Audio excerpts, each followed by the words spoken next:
Avertissement. Cette émission a pour but de porter l'auditoire à réflexion. C'est pourquoi la direction de la station souhaite vous rappeler que chaque affirmation mérite réflexion. Il ne faut rien prendre comme vérité simplement parce que c'est dit, car tout ceci demeure des théories ou la perception de chacun. Nous vous recommandons de garder un esprit critique et sceptique sur ce que vous entendez ici comme ailleurs. Bonne écoute, bonne réflexion. Bienvenue dans la zone.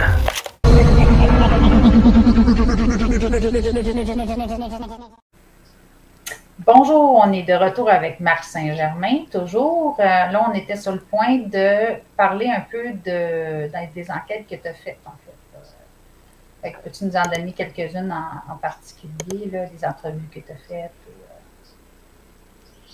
Bien, la première qui me vient à l'idée, c'est quand j'étais avec l'AQU. Okay.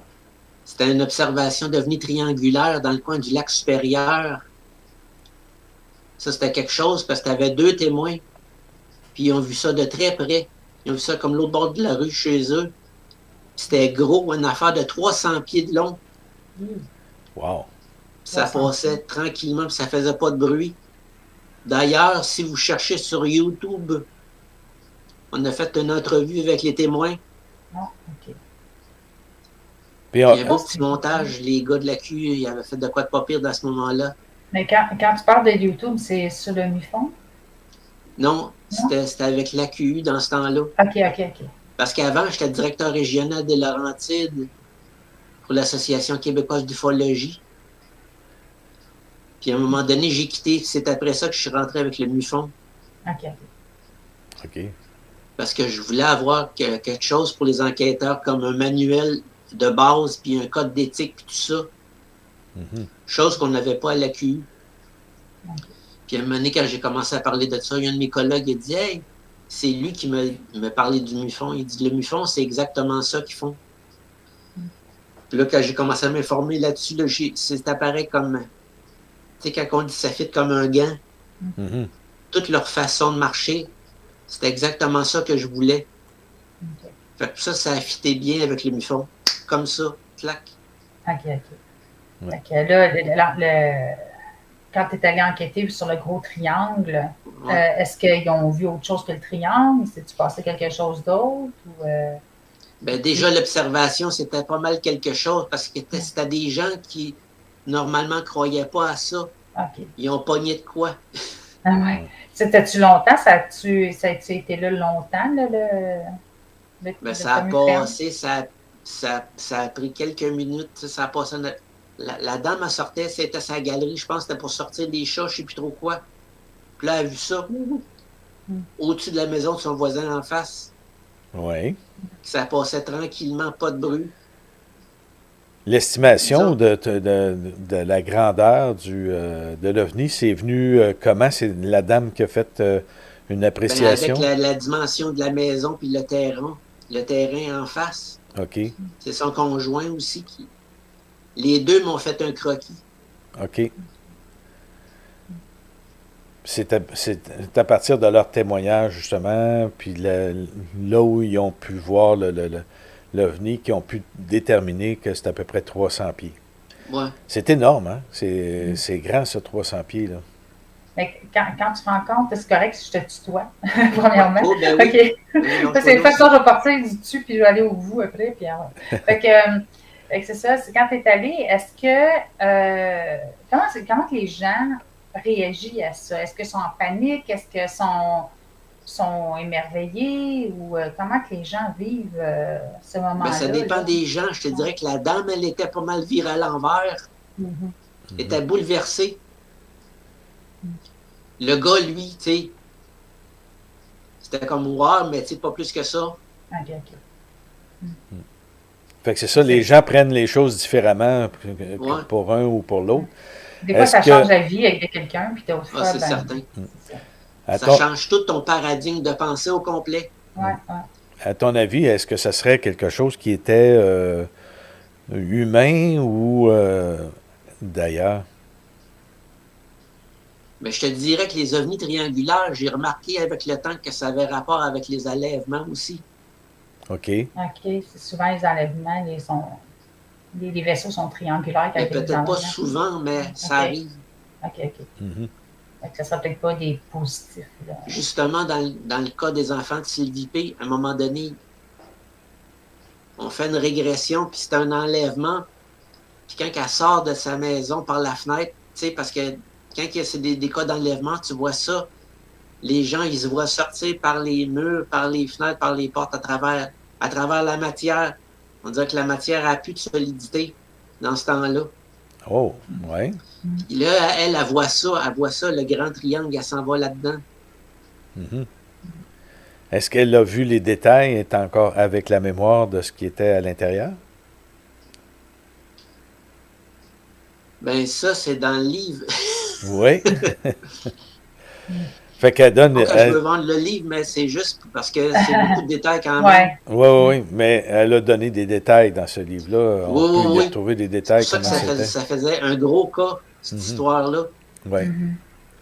Mais à un moment donné, on était loin avec Pierre puis Sylvie là-dedans. C'est sûr qu'elle aussi, à un moment donné, a voulu prendre du recul de tout ça parce que c'est une grosse histoire quand même. Oui. Puis on respecte ça. Après de l'avoir divulgué, est-ce qu'elle ça a été bénéfique pour elle après d'en avoir parlé ou ça sentait-tu comme si c'était libéré d'un fardeau ou ça y a mis encore plus de... Ben, des fois, ça fait ça. Ouais. Des fois, les gens, après d'en avoir parlé, disent « Ah, je me sens bien comme la dame Catherine F. dans mon dernier livre. Elle a vécu des choses semblables à Sylvie. Puis à un moment donné, tu sais, on a fait des hypnoses, puis tout ça. Puis après, elle dit, ça m'a fait du bien. Parce qu'elle, ce qui était important, c'est qu'elle voulait savoir qu'est-ce qui est arrivé. C'est sûr que le monde va savoir s'ils sont fous ou pas. Ben, nous autres, on n'est pas des psychologues, tu sais. On n'est pas là pour leur dire ça. Puis des fois, les gens cherchent des confirmations de ce qu'ils ont vu ou ce qu'ils ont vécu. Puis surtout, des fois, ils ont comme des périodes de manque aussi. Fait que ça doit être assez troublant. C'est ça, du temps manquant. Ça doit être assez traumatisant pour la personne. Et que tu veux savoir qu'est-ce qui s'est passé dans ce temps-là. Ben, c'est sûr que tu te poses tout le temps la question qu'est-ce qui s'est passé pendant ce temps-là. Dernièrement, j'ai rencontré un témoin de l'OVNI de la place Bonaventure. Puis c'était ça aussi. Oui, j'en avais déjà entendu parler de ça, qu'il y avait eu beaucoup de monde qui avait eu un temps manquant, là. C'est ça. Puis lui, à un moment donné, ça ne tentait plus d'en parler. Puis là, je l'ai rencontré, il m'a recontacté. Là, j'ai fait une entrevue avec. C'est pour ça qu'éventuellement, comme je disais à Denis, je vais peut-être faire une série d'émissions. Parce que j'ai du stock, j'ai des entrevues, j'ai du stock d'affaires. Puis là, à un moment donné, moi, mon but là-dedans, c'est de partager l'information le plus possible. Mais avec le temps que j'ai. Parce que c'est sûr que plus que les gens vont en parler, plus qu'on va en voir, plus qu'il y a d'autres personnes qui vont sortir de leur cachette. Ils vont vouloir se libérer de tout ça et dire « Oh, regarde, je ne suis pas tout seul aussi qui vit ça. » Exactement, ça, c'est vrai. Souvent, ça fait ça. Puis c'était un début de faire une série d'émissions. Puis ça, on l'a vu pendant qu'on faisait les émissions. Après ça, les gens nous contactaient. C'est pas juste. C'est les gens, ils voient ton ouverture d'esprit. Ils voient comment tu abordes le sujet. C'est sûr que si tu es là, tu en parles, puis tu ris de ça, puis tu discrédites ça, ou tu ridiculises ça, ils vont pas t'approcher. C'est ça que j'ai tout le temps voulu. Mettre les gens en confiance pour montrer que, tu sais, on a une ouverture. Donc, il y avait dans d'autres livres, tu parlais plus, tu n'as pas parlé juste de Sylvie P., tu as parlé de d'autres cas. Ouais. Mais dans mon dernier, c'est ça, c'est plusieurs histoires, plusieurs témoignages. Là, on parle du récit d'un enquêteur ufologique. Oui, c'est ça. OK, ça, c'est le livre qui est sorti en 2021. Ça, c'est à voir. Autrement dit, c'est de pouvoir le commander. Il est sur Kindle seulement ou bien s'il y a un imprimé? Non, c'est sur Amazon. Oui. Okay. Puis Amazon, ils l'ont-tu en format livre? Papier, oui. En format papier? Ah, c'est parfait. Ben oui. OK. Parfait. Parce que c'est plus intéressant d'avoir le livre en main là, que Moi, en tout cas, pour moi, là, Que personnellement. sur l'ordinateur. Ça, sur non, moi, je suis pas capable. Ça, je décroche, mais moi, je trouve, je suis dans l'ancienne mode, là. Je vais de la misère avec la technologie. Aujourd'hui, justement, la technologie, on parle justement chacun de chez soi parce qu'on Ben on avait des difficultés de se rencontrer. Dans le cas de Pascal, ses enfants, il y en avait un aujourd'hui qui était malade en plus. Il est allé à l'école, là, et le nez qui coule, mais l'année passée, j'ai eu vraiment peur. Là. Je s'est mis à tousser, puis il m'a dit, pouf, plus rien. Bon. Je suis comme, il va dormir. Fait qu'il a réussi à dormir, puis il s'est envoyé à l'école un matin. Il avait l'air bien filé, là. Ouais, là, j'étais comme, hey, non, s'il vous plaît. J'en ai deux autres, les plus vieilles, adolescentes, ils ne font pas de bruit dans la maison. Là, on ne les entend pas pendant tout. Il y a eu un meeting avant. Là, je dis là, on ne fait pas de bruit. Là. Quand vous allez voir ma mère tomber dans la cuisine, là, OK, on n'a pas de bouger. Mais les autres sont plus vieilles. Là, Puis, en plus, ben toi, Marc, tu es à la Minerve, c'est quoi, à peu près 2 heures de chez nous ici, là, fait que ça fait loin un petit peu, hein? 3 heures de Saint-Jean. Je sais, mon père reste là, fait que... Oui. Ça me 3 heures, 2h30 à peu près. Oui, c'est quand même... Ouais. Ben, c'est parce que ces gens, tu vas pas là s'il y a toujours du trafic, là. C'est toujours du trafic, là. Quand je vais chez mon père, moi, c'est long et pénible. Oui. Pour revenir à Marc, toi, tu avais des enquêtes qui étaient vraiment intéressantes. C'est quoi les autres qui te viennent comme ça à la mémoire là, de ce que tu as enquêté et que tu as trouvé comme intéressant? Là? Mais dernièrement, c'est les cas qui m'ont parvenu. Mais qu'est-ce qui s'est passé ici à la Minerve dans mon entourage? Ça m'a fait réaliser que le phénomène, c'était vraiment plus étendu que c'était pas localisé à des endroits spécifiques. Tu sais qu'il y en a qui disent, tel endroit, il y a plus d'observation. Ça, personnellement, c'est pas ça que j'observe. Oui, bien surtout dans les Laurentides, hein, il y en a plusieurs qui parlent justement de choses qui se passent justement dans les Laurentides. Puis je dis les Laurentides, mais c'est large là, comme terrain, là, si on peut dire. C'est vraiment... au nord de Laval, aller quasiment jusqu'à Gatineau. Là, mais dans la Minerve, il y a une énergie assez spéciale, là, moi, je trouve. Là. Quand moi, je vais chez mon père, là, il se passe tout le temps des affaires vraiment bizarres. Là. C'est quelque chose. On peut pas... c'est au niveau énergétique. C'est pas juste énergétique, là. Les oiseaux sont bizarres. Tout le matin, j'en revenais pas. Il y avait un hibou qui n'arrêtait pas de regarder mon père. Là, j'étais comme, il dit, il bouge pas, Pascal, regarde. Puis là, il me le montre, puis tout. Puis il était là tout le temps. Il sortait, puis il avait pas peur, puis tout. Là, il commençait, mon père, il commençait à avoir peur, par exemple. Il dit, il me regarde bizarre, là. Fait que, mais tu sais, c'était ça, là, une boule d'énergie, grosse boule d'énergie que son ex-blonde avait vue. Puis, à un moment donné, mon père, dans sa chambre, la lumière a comme allumé. C'est comme si quelqu'un arrivait avec un gros spot directement. Tu dis un hibou? Un hibou, ouais. Ah ouais? Ah oui. Ben, hibou, c'est blanche, là. Comment ça s'appelle? Un harfang? Un harfang, ouais. OK. Ouais. Puis, il était vraiment... Il était bizarre dans son comportement, là, tu sais. Parce que des fois, je ne veux pas se faire peur avec ça. Oui, je sais. Mais il y a des histoires d'images écran. Ah oui. Ils veulent pas qu'on les voit sur leur vrai jour. Fait c'est sûr qu'il y a quelque chose qui s'est passé parce que mon père ne se sentait pas bien. Okay. Non. Puis au début, il disait, penses-tu que c'est parce que ma mère est décédée? Il pensait que c'est maman qui est revenue dans les bouches. Je dis non. Là, j'ai dit non, c'est autre chose. Mais je ne vais pas lui faire trop peur, mais il va nous écouter. Là, fait que il va me retéléphoner après. Comment ça, tu ne me l'avais pas dit? Mais non, c'est ça. Mais tu sais, à la Minerve, il y a vraiment une énergie spéciale. Là. Quand il y a une lumière qui allume dans ta chambre en plein milieu de la nuit, puis ça vient tout clair, là, puis oups, ça menait, ça s'éteint, puis qui était dans le fin fond du bois.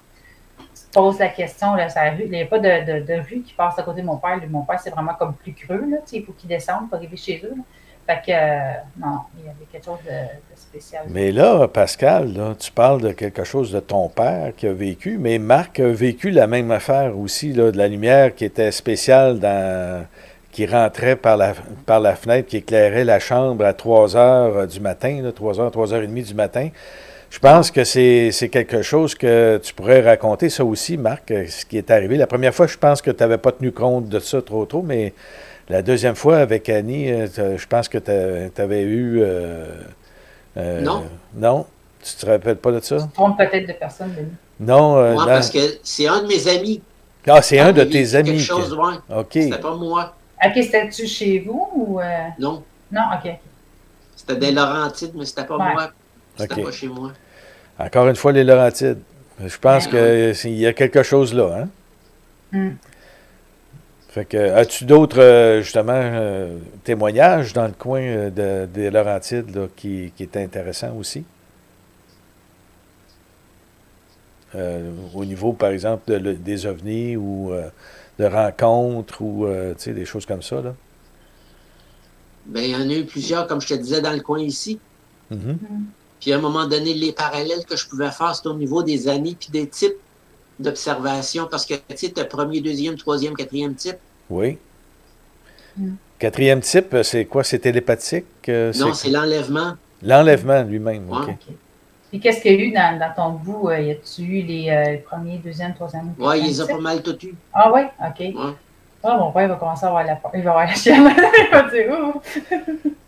Les quatrièmes types, il y en a beaucoup eu dans les années 90. Puis à un moment donné, j'ai rencontré Randy Kramer à Toronto. Puis là, on a fait une entrevue. Puis là, je dis, qu'est-ce qui s'est passé dans les années 90? Il dit, il y avait besoin de beaucoup de clones. Fait qu'il y a eu beaucoup d'enlèvements, tu sais, dans ce temps-là. OK. Fait que ça fitait avec mes observations.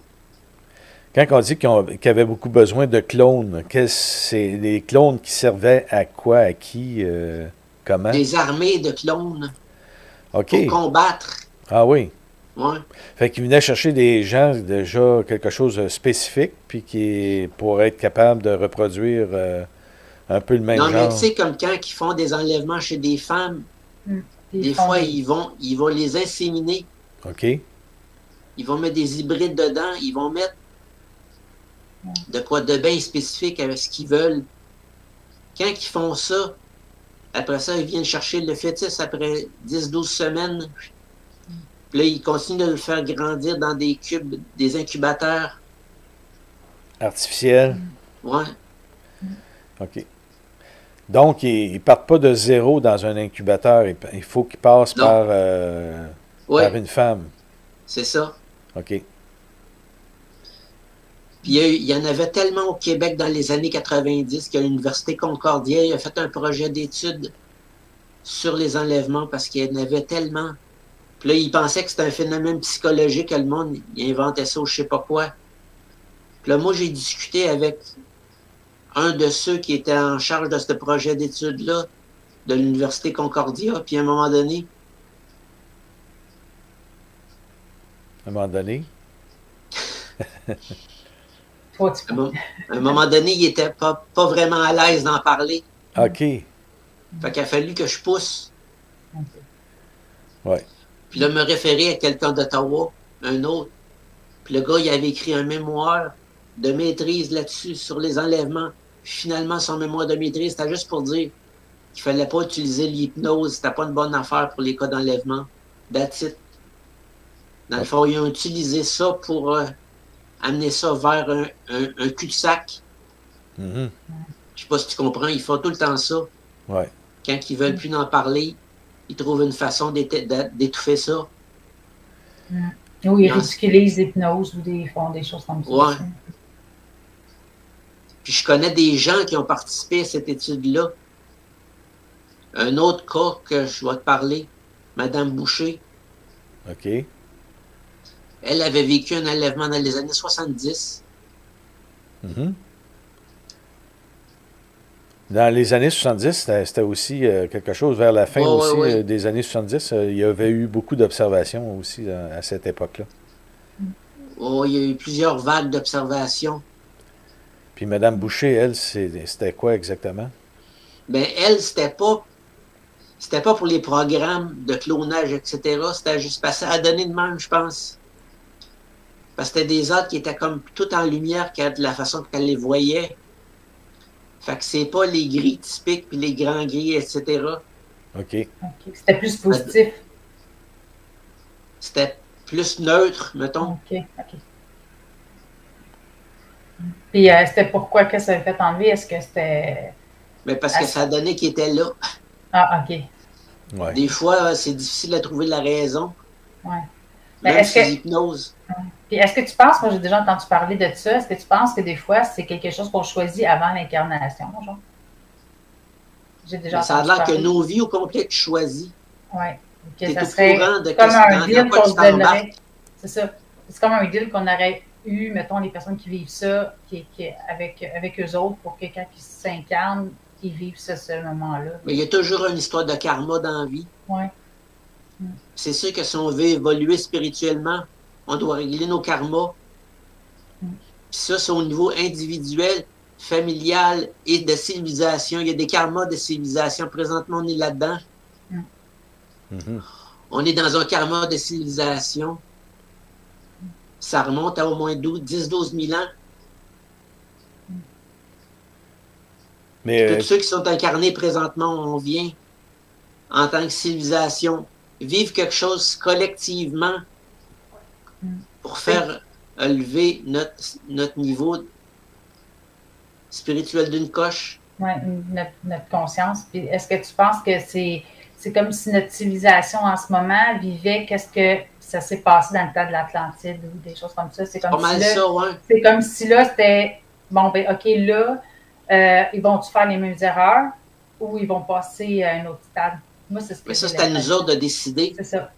C'est chaque individu. C'est ça.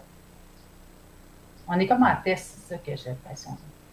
On passe-tu? Ben, c'est un peu plus qu'un c'est un gros test, un méchant test. Ouais. Au début, tu sais qu'on a des épreuves, tu sais, comme n'importe quel test, c'est des épreuves. Fait qu'on est dans un temps d'épreuves.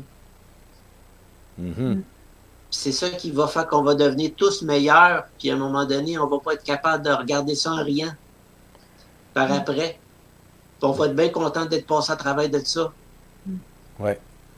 En fin de compte, c'est là où on va apprendre justement à être solide avec soi-même, puis d'avoir une interaction avec les autres, mais qu'on soit quand même capable de choisir, être autonome, puis accepter ou pas accepter ce qu'on nous propose, en fait. Parce que ça, la réalité extraterrestre, c'est comme la prochaine étape de notre évolution. Pardon? Dans la divulgation que tu parles? Ou Non, là, ça va être plus au niveau de faire partie d'une grande famille galactique en tant que civilisation. Puis ça, dans les années 60, Kennedy, c'est ça qu'il avait essayé de faire. C'est pas pour rien qu'il l'a assassiné. Ah, parce qu'il dérogeait en fin de compte de ce que les êtres qui veulent pas nécessairement notre bien. Il dérogeait, mais pas à peu près. Oui, c'est ça. Là, lui, il est un peu, je vais revenir à quelque chose de plus sensé, puis c'est là où il y avait une bataille entre les sociétés secrètes, si on peut dire. Oui, c'est ça. La fameuse... Fait que c'est certain qu'il y a au moins 2 clans là-dedans, comme tu dis. Oui. Ceux qui sont pour, puis ceux qui sont contre. C'est ça, les anti-humains, puis les autres. C'est un petit 10 minutes, je peux revenir sur l'histoire de Kennedy. Oui, ben, en fait, ça va être tout de suite après notre retour, parce que on a toujours à peu près 24 minutes, entre 24 et 25 minutes. Puis après ça, on va revenir là-dessus. Tu disais sur Kennedy, en fait, là? Ouais. OK, un petit 10 minutes là-dessus. Ben, c'est parfait, ça va être... on va écouter ça tout de suite après nos commanditaires qui vont suivre dans 30 secondes exactement. Fait que d'ici là, ben, en tout cas, on s'est souhaité quand même une bonne année, mais je le souhaite aussi quand même à nos auditeurs, parce que on souhaite que justement que ça aille mieux que ce que c'est que ça a été en 2022 jusqu'à maintenant, là. Mettons que ça a brassé un peu, 2021-2022, fait qu'on souhaite quand même une meilleure année là, en 2023, puis qu'on soit justement autonome, qu'on soit capable de bien vivre sans être obligé de tout accepter, qu'est-ce que c'est qui s'en vient. Alors, revenez-nous tout de suite après la pause. À tantôt.